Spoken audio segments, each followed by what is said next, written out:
برونو سافيو لغز كبير جدا عند جماهير النادي الاهلي. انا يوسف التهامي العميد.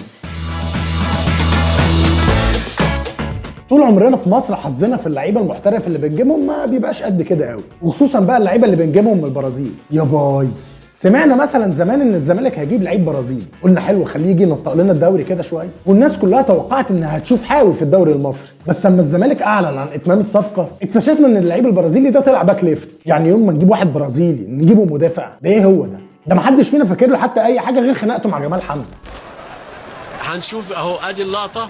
هل من حق الحكم ما بيه ان هو يعمل؟ الاهلي بعدها بكام سنه سخن وقال لك هنجيب لعيب برازيلي حكايه ومهاجم. المهاجم ده لعب حوالي 10 15 20 ماتش بالكتير قوي مع الاهلي وما جابش فيهم غير جون واحد، ويوم ما جاب الجون ده الدوري اتلغى في يوميها واعتزل بعدها. وبعد مرور 7 سنين من اعتزاله رجع تاني للكوره وهو عنده 37 سنه، وانضم لفريق كامبينسي البرازيلي اللي بيلعب في الدرجه الاولى. عيب غريب جدا. خدنا اجازه شويه من البرازيليين لحد ما بيراميدز ده ظهر لنا من العدم، اتعاقد مع شويه لعيبه جامده وما عملش بيهم حاجه. وابرز التعاقدات دي كان لعيب برازيلي اسمه كيلو، لعيب حكايه، لا حكايه حقيقي. وده اعتقد من وجهه نظري الفقيره جدا انه احسن كواليتي لعيب محترف دخل عندنا الدوري المصري من ساعه ما قلنا يا كوره. برازيلي بجد، مش زي اللي الاهلي والزمالك بيروحوا يجيبوه. وعشان هو برازيلي بحقه حقيقي ما قدرش يقعد موسمين على بعض، وخد بعضه ورجع على بلده وانضم لنادي اتلتيكو مينيرو وقدر يحقق معاه الدوري بعد غياب 50 سنه. بقول لك كواليتي مختلفه. ويرجع النادي الاهلي فاجئنا بصفقه لعيب برازيلي جديد اتقال عليه ان هو هيجي هنا يدغدغ الدوري، بس لما جينا بصينا على السي في بتاعه لقيناه اتنقل 16 مره في 6 سنين بس. اصلا 16 مره ده طول تاريخه ده كتير جدا. والمشكله بقى ان هو اصلا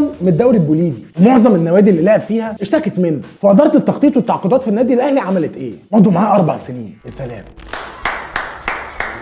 الله عليك، احسنت يا ابني والله. ولما شارك مع الفريق لقينا ان مستواه ما يفرقش كتير عن اللعيبه المصريه اللي موجوده عندنا في الدوري. ده صحته يا راجل ما بتكملش 50 دقيقه على بعض. ده برازيلي ده. ويوم بقى لما الاهلي سافر كاس العالم للانديه قلنا هنا هيجي دور المحترفين، وهو ده اللي هيقرب المستويات بين النادي الاهلي والفرق اللي هيقابلها. بنبص على قائمه الفريق لقينا ان المدير الفني للنادي الاهلي استبعد الراجل ده من القائمه خالص، وغالبا كده هيتجمد لحد ما يلاقوا له صرفه. طب وجبتوه ليه من الاول؟ ده ما كملش مع الاهلي سنه. يعني انا اروح اجيب لعيب برازيلي ومن بوليفيا وفي الاخر استبعده؟